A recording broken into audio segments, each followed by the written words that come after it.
right, Dag Jack's Cool with the Blues here. So I'm going way back. I'm going back to 1979 when I moved out to San Francisco. Lived in Burlingame. I worked on the peninsula down there at La Bay Restaurant, right next to the airport, a French restaurant for a year. I just transferred out from Denver, Colorado. I was there. And then the second year I was there, I hooked up with Carlo Galazzo again, who I did my apprenticeship with, a few years earlier. And I loved it. It was in the North Beach area. I was at, working at Maxwell's Plum. I walked into this place, Little Joe's. It was a counter service, one of the best, beautiful setup restaurants I've ever seen. Counter service. They also had a dining room and a bar. A small place. I had the Joe's Special, which was scrambled eggs with ground beef and spinach and mushrooms, garlic. But I'm going to do my version of it today with the Orsini's Hot. This is it right here. I get into 5-pound bags. Triple hot, but it's really not crazy hot. But I'll tell you what, it's a beautiful sausage nonetheless. So it's really a very simple recipe. Put a little bit of olive oil.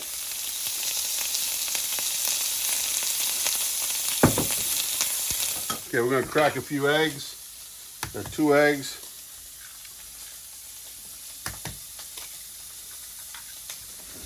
I like to leave it kind of chunky. Maybe not scramble it up. The original Joe's used ground beef, but I like a little chunk in it. Okay. And then, of course, I like a little extra garlic.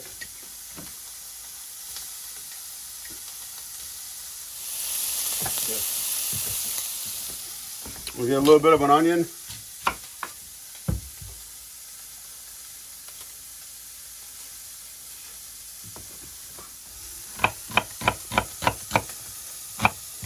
This is really one of my favorite all-time breakfasts.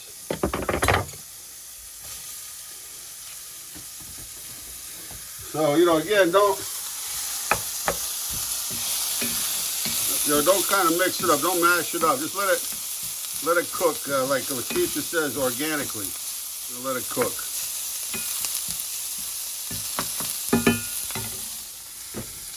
Here are mushrooms, baby portobellos.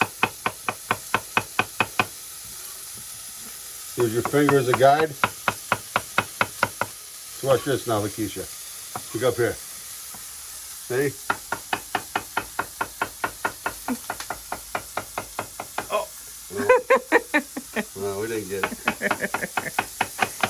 Okay? So we'll throw these in there.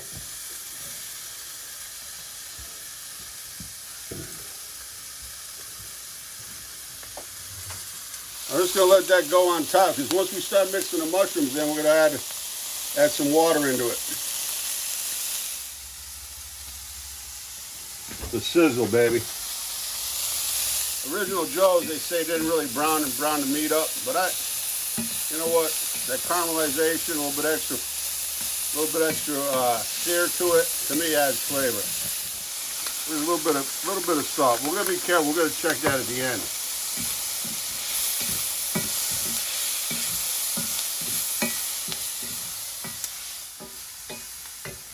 Okay. I got some beautiful spinach here, local, and I like the stems. So they take a little bit longer to cook. So I'm gonna put them in first. Okay.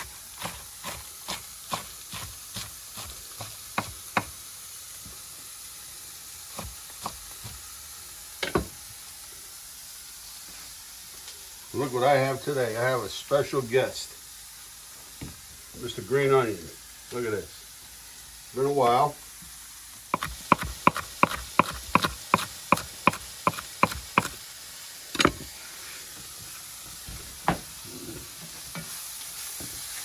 Okay, well, let's go. We're going to get our plate ready.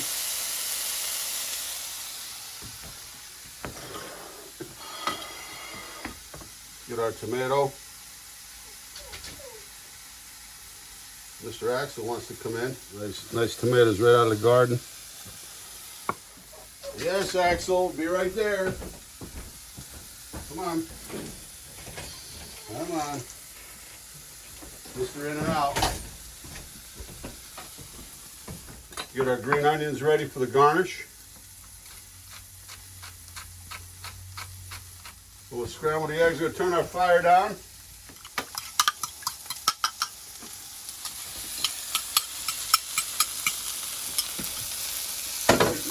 I'm going to take it right off the fire.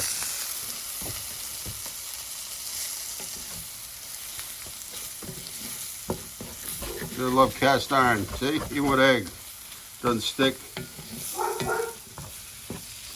You want more of an egg, you know, more egg. I kind of want to get less egg. It's more around lunchtime. But it's kind of at the last of my Parmesan. So, but always important to use up what you have left, because then I brought some fresh from the restaurant. And don't mix the new over the old.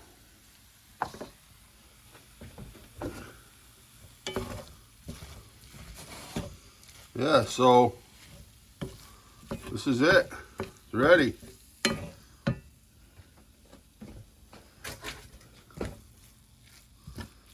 Yeah, beautiful. Let's give it a, we'll plate it up.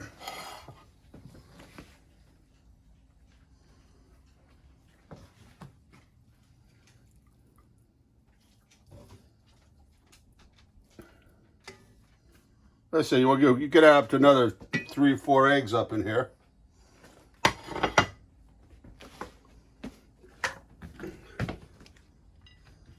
little bit fresh.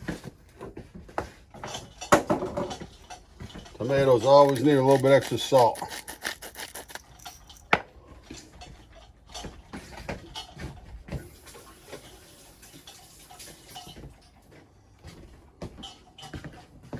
That's Axel in the background. A little bit of green onion. That's it. Let's give it a taste. Then we need to slide over here. Excuse me, Axel.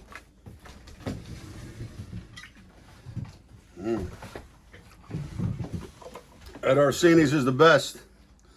They don't really like to ship during the summer, the warmer months, but definitely order some up for your holidays. You know, stuffing for a turkey or for some Sunday gravy, meat sauce. So great.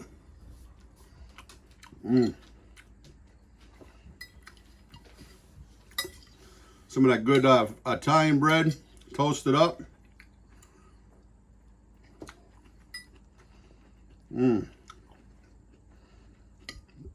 See, I like it browned up, the nice chunks of the hot sausage. Try one of these garden ripe tomatoes.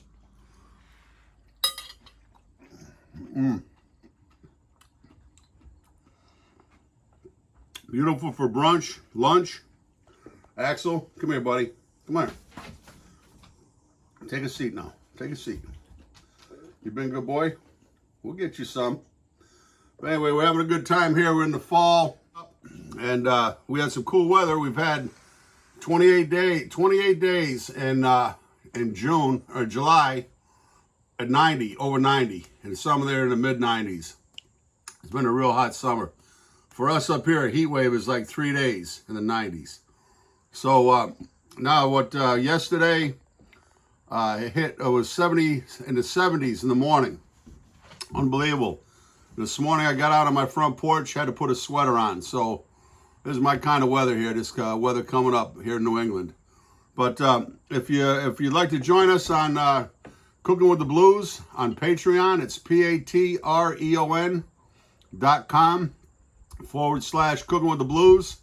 We have some exciting things going on. We're doing a lot of Q&A. We're starting to do some Zoom Q&A sessions. Doing an audio blog for my cookbook. Some merchandise were exclusive to Patreon.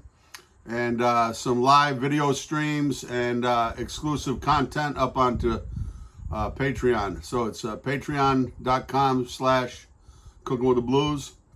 We wish you all the best. If you like our videos, please share them, on your social media. We'd really appreciate it. We just get the word out a little bit, but we're so excited about, we reopened a restaurant here a few days ago, the bar, and distance seating and some outside seating, and then another couple weeks we're going to open up some of the dining room. We're blessed with all your support. Peace.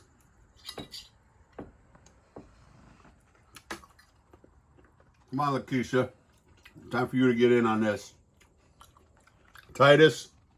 All right, I can't talk about, San Francisco and all the great memories I had down there, and just along the marina, and just being the Golden Gate Bridge, and, down in Half Moon Bay. And Axel, come here. But also, I want to give a big shout out to my friend Daniel King. He writes for Mother Jones Magazine, and he came through almost a couple years ago, maybe. He was in New York and took a special trip down, and he's really unbelievable. He's obviously really pays attention, and I guess as a journalist, a photojournalist, and he knew all about asking all these. He was a real aficionado of the Cooking with the Blues recipes, and became a really good friend. And I wish, with all going on in California, all the fire and the redwoods, and but just have so many fond memories, and such great people out there, such great weather. And Daniel is from Lakeisha, me, and Axel. Call Axel over there. See, Axel. See, he says hi. He misses you here too, Daniel. All right, peace. All right, so I just wanted to show you how I clean my cast irons. And really any skillet for that matter. Just put it back on the stove, and really, as soon as you're cooking, dump off the grease if you can save any of your grease, and save your bacon grease, chicken fat, whatever. And but just give it a good scraping, and with a wooden spoon, loosen up all the scraps. That's the beauty about cast iron, it cleans up so good.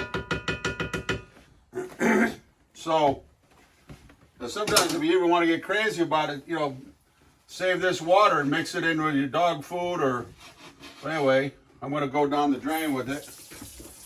And then just a sponge.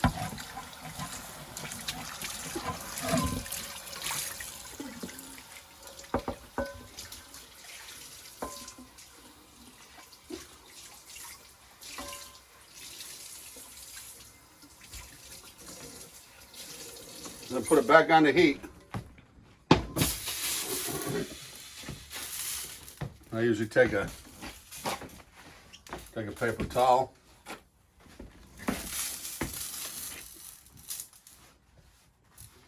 Make sure it dries up all good. The bottom too, so get some water on it.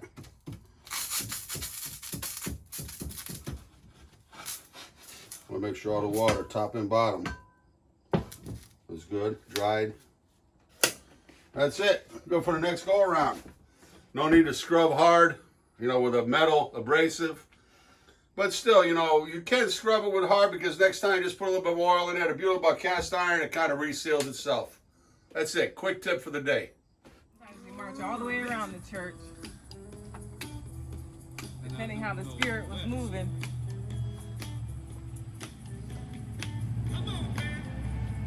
So we did. Baby, scratch my